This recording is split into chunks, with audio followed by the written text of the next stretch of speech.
The Nine Years podcast is brought to you in association with Season Master and the Window Workshop.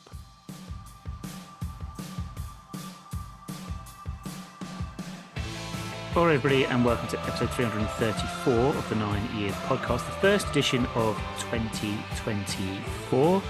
Thank you very much for downloading the show this week. I'm Nick Draper. I am joined, as always, by the face of the BBC Sport website, Mr. Stuart Deacons. And before we get into looking back at the Colchester game and the Forest Green game and looking ahead to FA Cup action and trying to calm all the panic about our absence of strikers for the coming few weeks, I want to start, Stu, with just a little mention that I have already fallen foul of the writing the wrong date problem that comes when we move into January. Signing off loads of invoices today, dating them 2023 like the idiot I am. How long does it take you to adjust normally? Well, to be fair, I'm still writing 2022. So Wow. No, I get confused. I get confused what year it is, what month it is, all that sort of stuff. Yeah, I'm literally Christmas period. I was only really understanding what day it was by the football fixtures. They were quite helpful in that regard, aren't they? You knew that Colchester was on the Friday and Forest Green was on the Monday, and that helped kind of sort of get a grip on what day of the week it is, because it is that time of year where it all just tends to mold into one. But we are slowly getting back into routine this week, I believe, and by next week we'll all be moaning and complaining about all the usual things. Never mind. Yeah. Sorry. Yeah, I was just thinking like Saturday's good in a way that we're playing on Saturday, because it feels like it's resetting the football clock.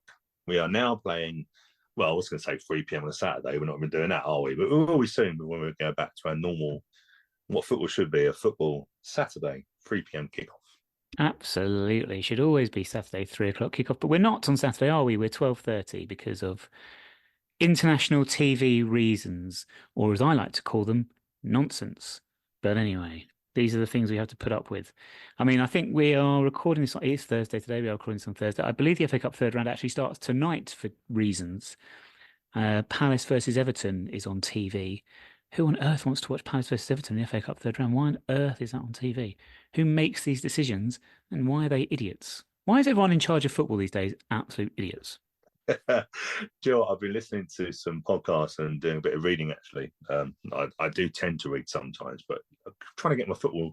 So I was watching, I was listening, I was reading a Simon Jordan article about the FA Cup and about how good the FA Cup is, and it's not as bad as what people think. And he was talking about TV rights and change. You know how football changes and FA Cup changes, and he was sort of saying the FA should be looking after this magic competition, but it's now, I'm not so sure if you're aware, but the Premier League now have got control of selling the TV rights for the FA Cup. And he was actually saying that the FA are useless at doing that, and actually the Premier League, whilst the Premier League will always control because of how much money's in the Premier League, they're actually very good at selling their TV rights and making sure competition is good. So was confident that actually the FA Cup could survive, but it was interesting what he was saying in terms of that. But some people like this Thursday to Monday FA Cup. I used to like it when all the games were on a Saturday and you'd watch match of the day and you an hour and a half of all the highlights. And yeah, and I don't get it. I don't get the Ipswich if it's for international TV. Who? Because at 12:30, if it's for the American customers, well, it's going to be middle of the night for them.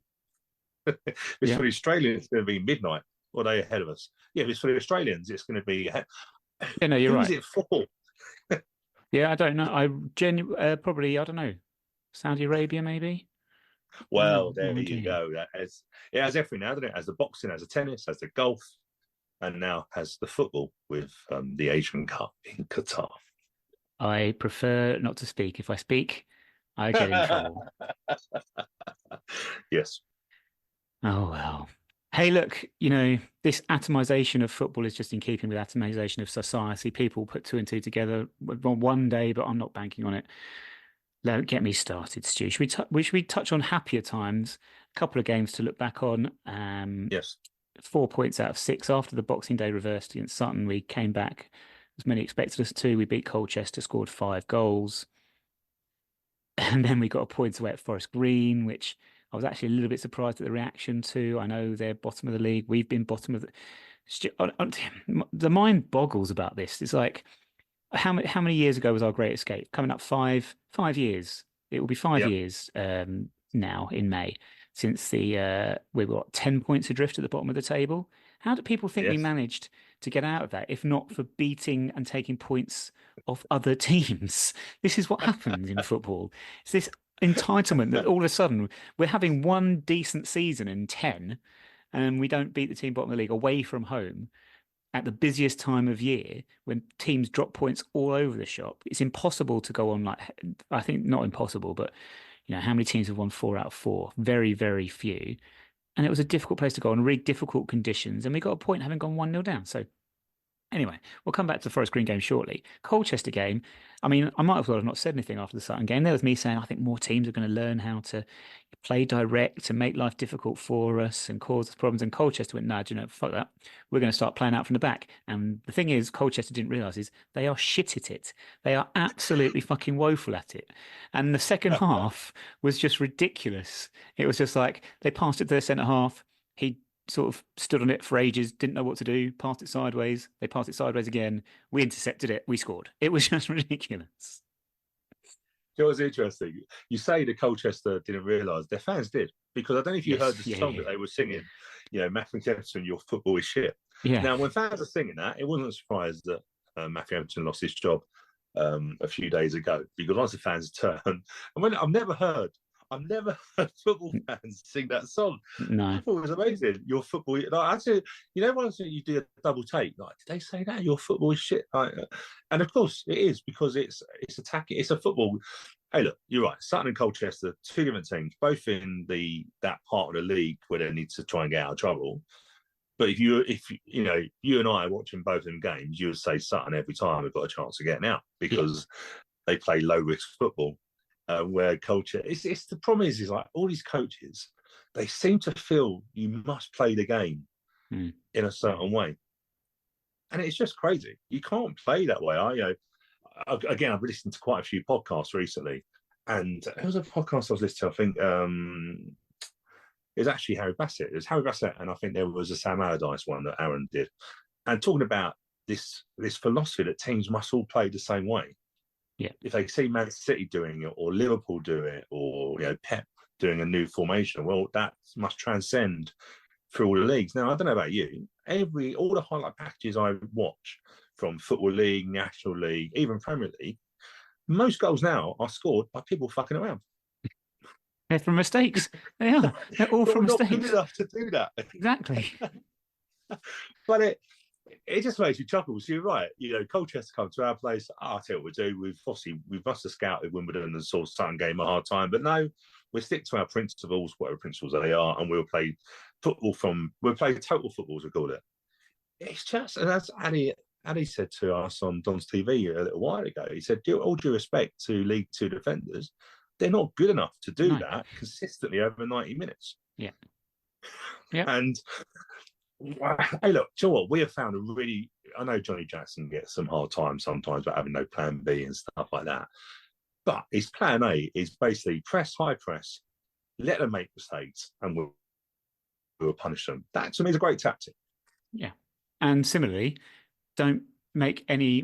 play low risk, don't make any mistakes defensively either when we're in possession. Don't give the opposition any chance to get at you or try and counter or get you on the counter attack. And we still ended up conceding 3 goals to Colchester somehow. But I mean, when you watch them back, I think we can go back. I mean, the one thing that Colchester did get right in the first half was they realised that we played with a narrower formation, so our fullbacks were exposed, and especially they got the right winger.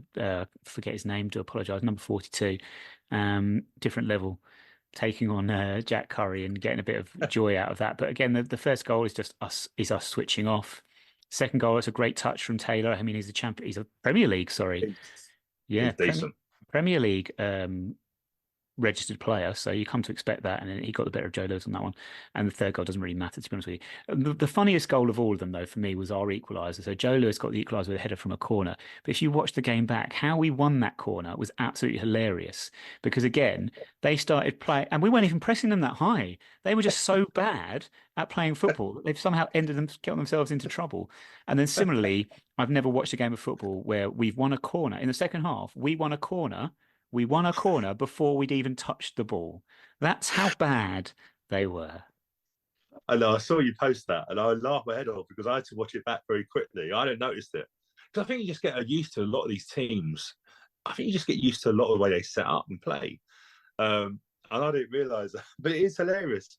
You're right. The thing with this total football idea, right, is that it doesn't go forward, so it goes backwards, sideways, and of course, it always tends to go back to the goalkeeper as the most furthest player back. Yeah. And eventually you just push them back into their corners. And so it's never a surprise you get cheap corners.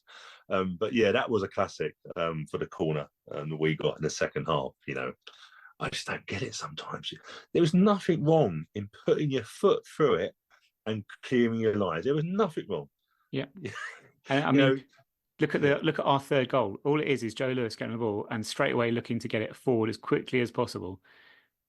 Yeah. And then we scored. I remember Alex Pearce when he joined, and I used to love the fact that he would just knock it into Rosette, they used to call it. Yeah, just basics. Because you know what, when I was younger playing football, we always taught kick it out because they can't score from there. Exactly. You can't score. Well, the problem is nowadays, because you've got multi balls, well, you can score from. You can't kick it into Rosette because there's a ball on row A.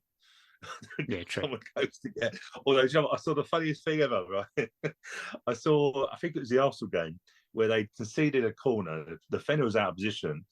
And there was a multi-ball situation, but what he did to counter it was just got the ball that had gone off the pitch and just drops it onto the pitch. Straight on, yeah. Smart. To stop them doing it. He got a booking. And it made me laugh. I always love the way, whatever rule comes in, there's always some way of getting around it. Yeah. Yeah, sportsmanship, as they call it. Such is life. But this multi-ball system was just classic. He sort of realised he was in trouble. And I think a goalkeeper did that recently in Germany where he did that. He went off the pitch. Sugar got the ball, put it back on the pitch. So there was two balls on the pitch.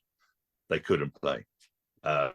Yes, you can't score. You can't score if the ball's out of play. You can't score. Knock it out. Play basics, and you will tend to win more games than you lose. Yeah, and hey, Sutton got a result, close to getting a result. Gillingham with 10 men as well, and then they got a point again on New Year's Day coming from behind. So, I think there's signs of life there for them. Colchester depends on who they get in. I saw a rumour about Danny Cowley, but they, to me, are a safer bet for relegation than the other two at this moment in time. Forest Green, I thought, especially when you see, they've got goals in that team. I don't really understand. Like, they must be really weak defensively because they've got Stevens Taylor up front. They've got players that can hurt you. But I thought, again, character from us again, coming from behind again, second game in a row to get a point. Difficult conditions. So, again, we hit the post as well. I thought it was a good point overall. So I think I was surprised at the negativity really around the place. So I know there's a lot of panic about losing players, and there are rumours that Evans is going to go back to Stockport. There are now rumours that Lewis will be recalled because they've got injury problems at Stockport. Who knows what to believe? At the moment, all we do know is that Ali and Omar are the two that we will be missing for a few weeks. But then we go back to the Colchester game, and I think reports of Josh Davidson's decline have been greatly exaggerated. I think we really do underrate him. I think Josh Davidson's biggest problem is that he's not Ali Al-Hamadi. And that doesn't make Josh Davidson a bad player, but in many people's eyes, it seems to have done. Yeah, I agree. I've been saying, I think I said to you many, many months ago, the biggest problem we've got is we keep bringing Josh in for 10 minutes here, 10 minutes there, or 90 minutes when Ali was called up for international football. And you just can't, forwards just can't do that. They've got to have some sort of game time. Josh Davidson didn't become a bad player. He got into double figures from memory last season. Did well at Swindon, which was the reason why we signed him originally. It doesn't become a bad player. But you're right, his biggest problem is he's not Al-Hamadi. Well, do you know what? Shock horror, not many players in League Two are like Al-Hamadi. He's a totally different ball game, in terms of, and yes, we're going to lose him and Omar for a month. The funny thing is I actually think it would do us a favour, and this is my logic, right? Omar's had hardly any break, like in terms of play, normally 60, 70 minutes easily every game. Ali doesn't like more. Ali doesn't like coming off. You know, Ali gets the ump if he comes off, even though Yeah. sometimes he's in his rest. Forest Green, we desperately needed someone to come in for Ali because Ali was gone. He was spent. He's played so much football. My logic is actually they would get break. They can go to some nice weather in Qatar, so it's going to be like a warm weather training for them. Omar's probably not going to get much actual game time because he's got into the Lebanon team late. And my gut thing is he's probably going to be more of an impact sub. Right. So he's not been playing that much. Ali isn't first choice for Iraq. He does get into their squad more than Omar will for Lebanon. But I actually think they will come back fresher because, in a way, they need a bit of a break. Because Ali looks absolutely shattered in some game.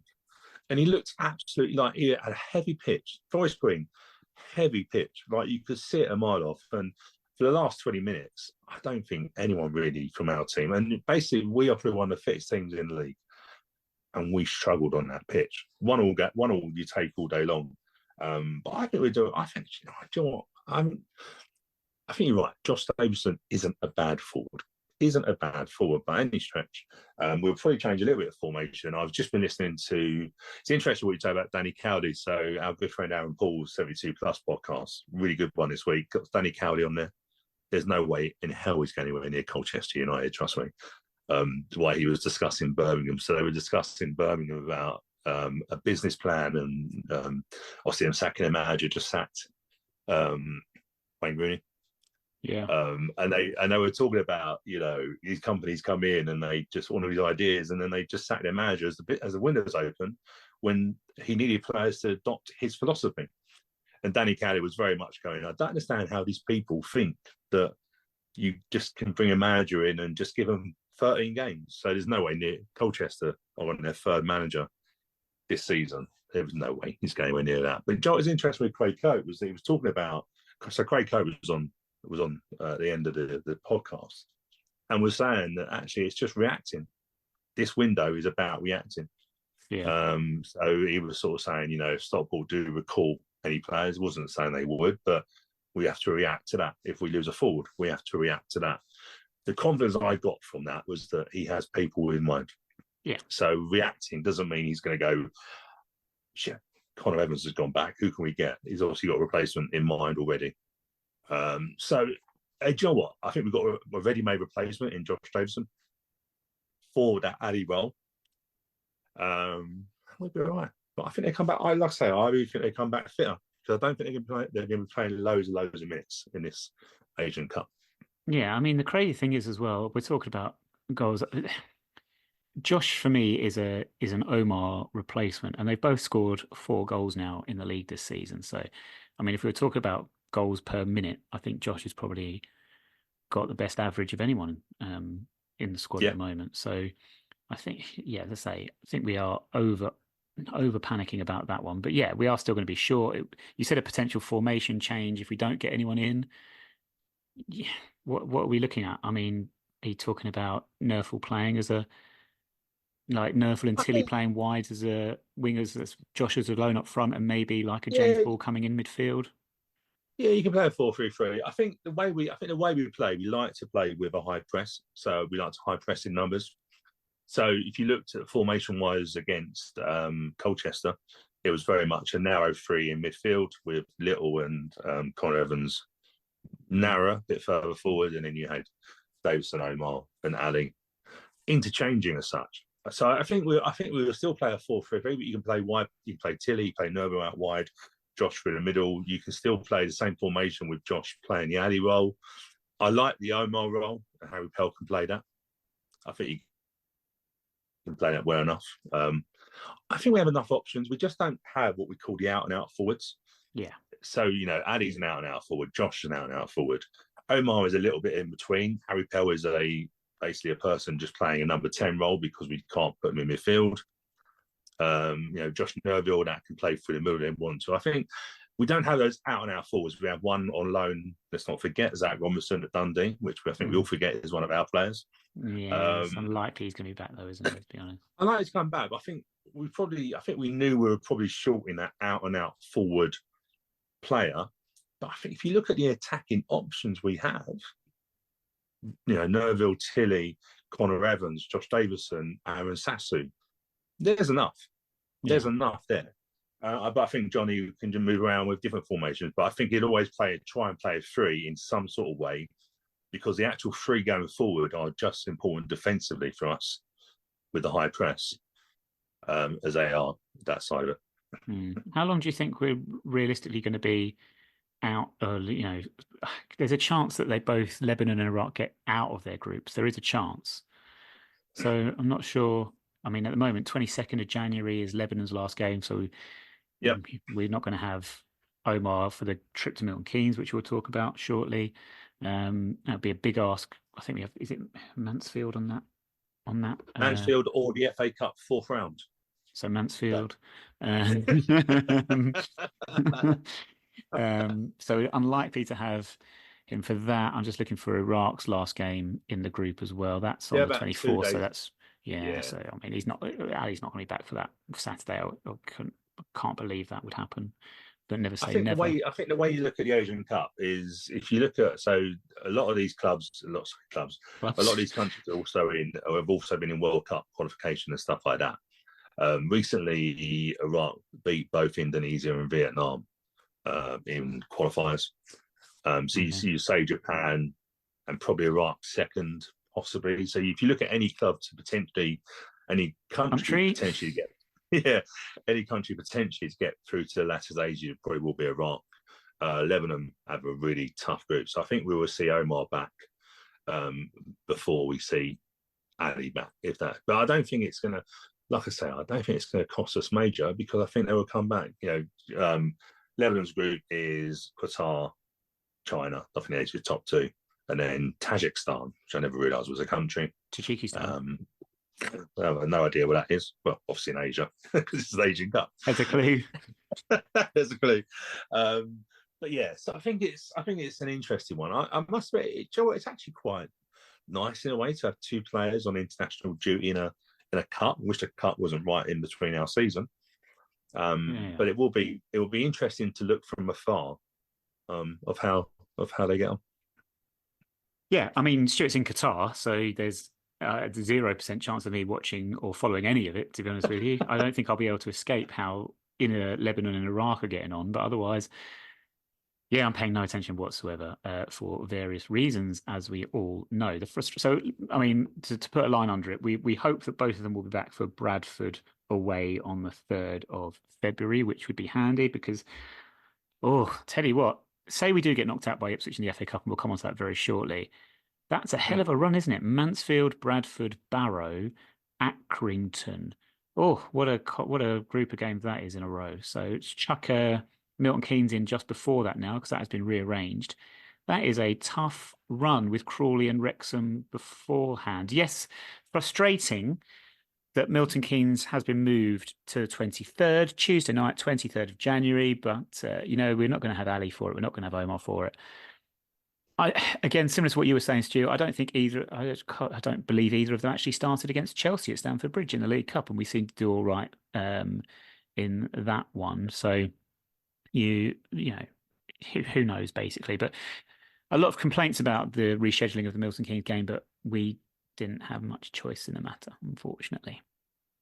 No. So the league rules are that any postponed game, they like you to rearrange within a month. Or the next available window packet of fixtures. So obviously, the visual fixture was the 18th of November. Within a month's time, goes into the Christmas period, which was already stacked up. Obviously, we're still in the Bristol Street Trophy competition, which takes up some of the calendar. And I think that's also what caused the problem with. So some people are going, why can we not put it later on in the month in January? My understanding is we were looking at trying to do that for, I think, the 30th. But that's the next round of the Bristol Street Trophy. That's when that's planned to be in. So the next midweek after, where it has been arranged, is taken because we're still in that competition. So in a way, we're probably a victim of our own success. But ultimately, the game had to be rearranged. It was, and if we look in the 18th of November, Ali was away for international duty Not that we're a one-man team, but that's obviously what people have got a little bit of the ump about, because we're not going to have Addy, where we weren't going to have him in the 18th of November game either. That's just the way it was.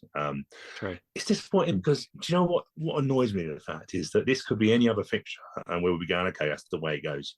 But there is obviously, naturally and rightly so, there is so much emotion about this game, isn't it? It's what annoys me about it. I remember saying to a few of the players, and when they joined, I said, you'll realise that this fixture, 2 weeks before and 2 weeks after, is hell, because it just takes over.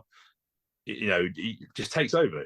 People are they going to go? Are they not going to go? Should we take it seriously? Should we not take it seriously? It's just, I hate the fixture. and the worst thing about it is we're going to have them in the space of probably 6 or 8 weeks, because the home game comes up in March, doesn't it? Yep, March the 2nd.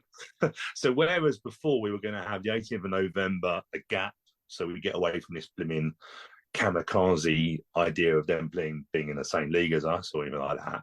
Now I'm fascinated. I'm fascinated by the word kamikaze in that sentence. I don't know. It just sounded a good word to use. Yeah. It just feels like we know around this fixture there was just. It's like, and look, you anyone who listens to the podcast knows that we hate that team with. It's not even a passion. We just hate that team, right? Yeah. But they're in our league. There's nothing we can do about it, and what we have to make sure is it doesn't become about them. Because it can really do your season in. Yeah. The players are under a lot of pressure. We could argue we've only really performed once against them properly, and that was the home game at Kingsmeadow. We won 2-0. Yeah. That's the only time I can remember us really challenging them, if that makes sense. Because every other time we've never played well against them, have we? I think we got the point against them the year we got relegated. Alex Woodyard scored. We got a point against them, but that was very much a rearguard action, and we frustrated them. It was the point that cost them promotion at the end of the day. I'm just saying. Of course. But you know what?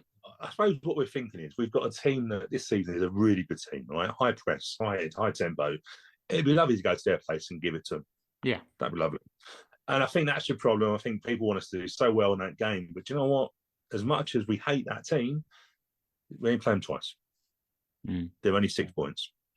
And I just hope we don't get to a situation where it just becomes, because that fixture can derail your season.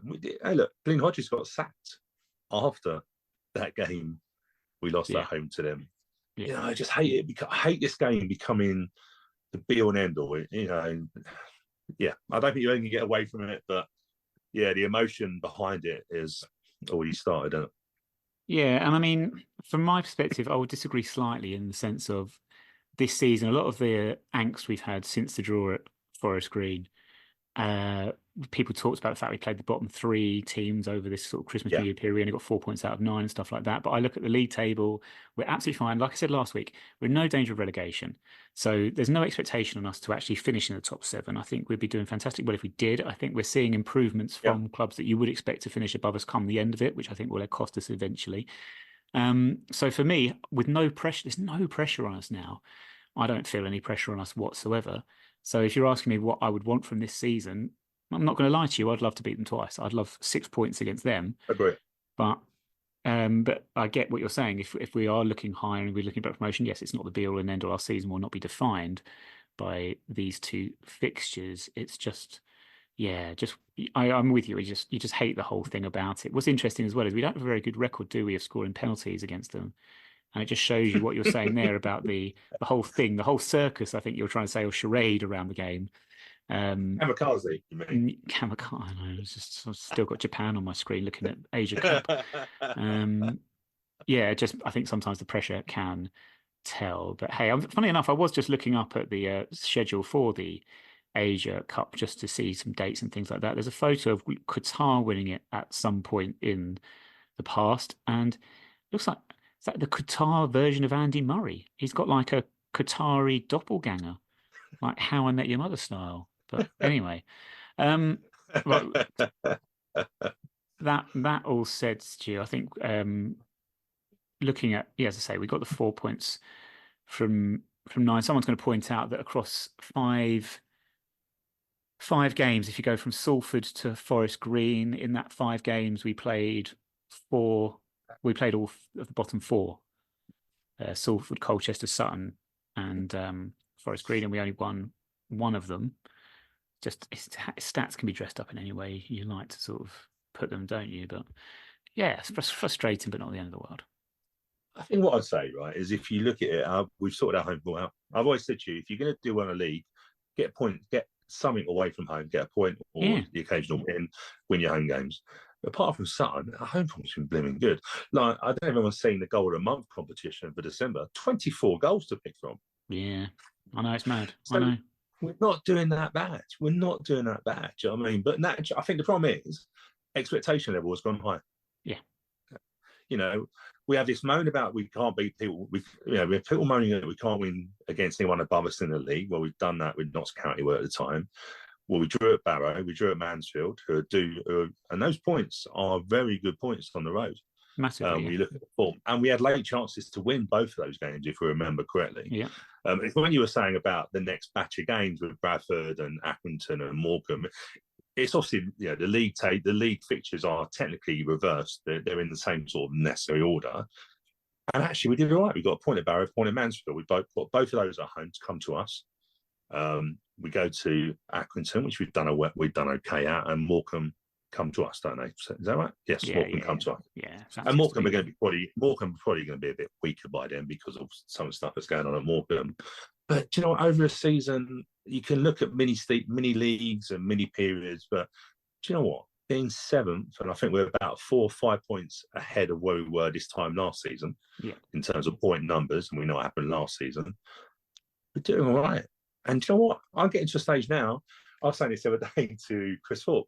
I'm getting to a stage now where I'm just clapping goals. I'm not celebrating them heavily because we're scoring so many goals. I know. It's like going back to CCL days, isn't it? It really is. We used to celebrate after once you scored the fifth, you just do a nice little round of applause. Well done, well done. Yeah. We are scoring goals for fun. It's I don't know about you, but this is probably the most fun Wimbledon team I've watched in many, many years. We are entertainers. We are very entertainers. We are scoring lots and lots of goals at the moment. It is great fun. So yes, not sure why all the negativity. We go into the FA Cup this weekend. Before we get into previewing the game with Ipswich, Aaron's super match game. Of course, Stu, my first ever Wimbledon game was against Ipswich Town at Selhurst Park in 1993. I was -1 year old. It's kind of strange how these things work. We lost 2-0. But in the return fixture at Portman Road that season, we drew 0-0. But we featured a player who would go on to appear for AFC Wimbledon, and that player was blank blank. Oh wow! No, not Marcus Gale. David Connolly? No, that wouldn't have been that far too early. Far back, would it? Yeah. Jason Newell. It's not Jason Newell. Dude. Yeah, I'm not sure you can. This is quite obscure because I don't think he ever actually played for us competitively, but he played a few friendlies for us in about 2003. And that player was Roger Joseph. Do you know what? That was obviously him and Jermaine Darnton were the other ones, weren't they? But Roger Joseph, but yeah. Loved Roger Joseph. Yeah, I think his best days had passed him when he appeared for us. But anyway, just a bit. Say no more. Moving swiftly on.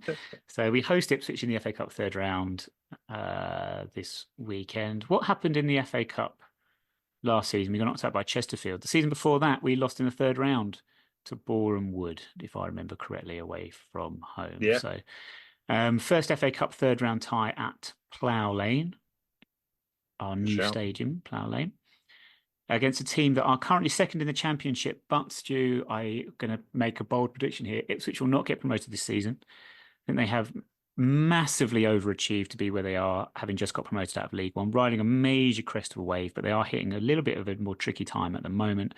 1 win in their last 6. They've not won in 5 in the league. And let's be honest, they've got Connor Chaplin's a great player.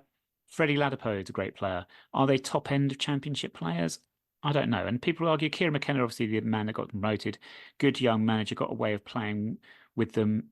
But I think it's a massive, massive ask. I think it's similar to when Luton got up into the Championship and it took them a few years to adjust to it. Ipswich have gone in, ridden a massive crest of a wave, but I just don't think the squad's good enough there to get them over the line. I imagine Southampton will catch them by the end of it. But that all being said, be interesting to see how they approach this game. I think they'll take it very seriously because I think he'll want to get back to winning ways. I think when you've gone 5 games without a win, you want to get a win at any point against anyone. So I think we've got a difficult task ahead of us. Yeah, do you know what? I think it's a difficult game regardless of who they play. I've been chatting to a few of the media guys actually who visit us sometimes, and we mentioned Ipswich, and they were saying their second string is a strong second string, right, even on that sort of side of it. However, I'm a little bit different to what you're thinking. So I think getting promoted is a massive thing for Ipswich. Of course it is, in that position. I agree with you. If you look at teams that are chasing them, Leeds and Southampton, after this window as well, how stronger will they be on top of what they are already? So, they're going to have money to spend from the parachute payments. I don't think Ipswich are going to play a full team. I don't think they can do because they have a hell of a lot of injuries. I think they've got 6 or 7 key players out at the moment, which I think is a little bit down to why they're not scoring as many goals as I think they drew at Stoke. They drew at Stoke and they got beat at Leeds and stuff like that. I don't think they will take it as seriously. I think they would take it seriously, but I don't think they will put a strong team out. Mm-hmm. However, we're still going to have to play really well to get through. But I don't think it's as difficult as I think we thought it might be initially, if that makes sense. Mm-hmm. Do you know what I mean? I think it's a winnable game. In my opinion, at home, it's a winnable game. Yeah. We beat Coventry in the League Cup earlier this season, so agree. And when you look at these fixtures, you always see Championship clubs, wherever they are, always tend to put out a second string or weaker team. And we all know from when we look at the Bristol Street Trophy competition, when teams put out weaker or mix and match teams, they don't gel as well. Mm-hmm. And I've got a strong feeling we're going to beat Ipswich, and I know that people may think I see, but I really do think we'll get through and we'll be playing in a full front. Scoreline? Very tight. I think it'd be like a 2-1 or something like that. Yeah, I think if we'll win, it will be something like that, or a 1-0. But it would be interesting to see how it goes. There are 6 games still going ahead in League 2 we'll be keeping an eye on, and Mansfield versus Crewe seems to be the pick of those. Mansfield still only lost once in the league this season, so they are due, but Crewe are finding it, as we all thought would, started to struggle a little bit and started to fall away a little bit, but still probably the pick of the games there. But other than that, I think it's all good. I think we asked you a couple of weeks ago who you thought would be the top 3 in the end, and I don't think you went for Mansfield in the end. I did. I still don't think they are, for being truthful. I think they are due a bad one. Yeah, I think Mansfield, I've seen them a few times. I think Mansfield are a very good workmanlike team, very good in a basic. And I don't mean that horribly, but they're a very good, well-drilled team. I just don't think they're going to get automatic promotion. I think Wrexham still will. I think Stockport will. And I think it'll be a push from one other. But I just don't see. I see Mansfield being the after-runs in the playoffs, and I don't see them getting through that either. The also-runs, do you think? Yeah. Hey, look, Joe, Nigel Clough's been there. We talk about managers. Nigel Clough has been there, 3-4 years now? Yeah. Fair play to Mansfield. They've stuck behind him and stuff, but I think he's got to get promotion this season, I think. Otherwise, they'll go for someone new. Just a reminder that League 2, when you look at the League 2 table, really is a tour of some of the shittest places in England and Wales to visit. Really, really is. But anyway, on that note, and we go to Wrexham, and also we go to Wrexham in a couple of weeks, which I understand we've sold about have people been to Wrexham? I think we've sold just under 1,000 tickets to Wrexham. Yeah, it's not all that. No. Say no more. No. Joe, Wrexham is close to Chester in terms of distance, but in terms of appeal, it couldn't be any further apart. Could not be any further apart. On that note, thank you very much for joining me this week, Stu. Thank you. Thank you to everybody for listening. Updates from the game with Ipswich will be on Twitter at 9wires Podcast. Don's TV will be back. Remember, early kickoff, 12:30 on Saturday from Plough Lane. But that is it. Time for us to go. Alexa Bliss, bag first, milk last. 2 + 2 = 4. And we shall speak to you again next week.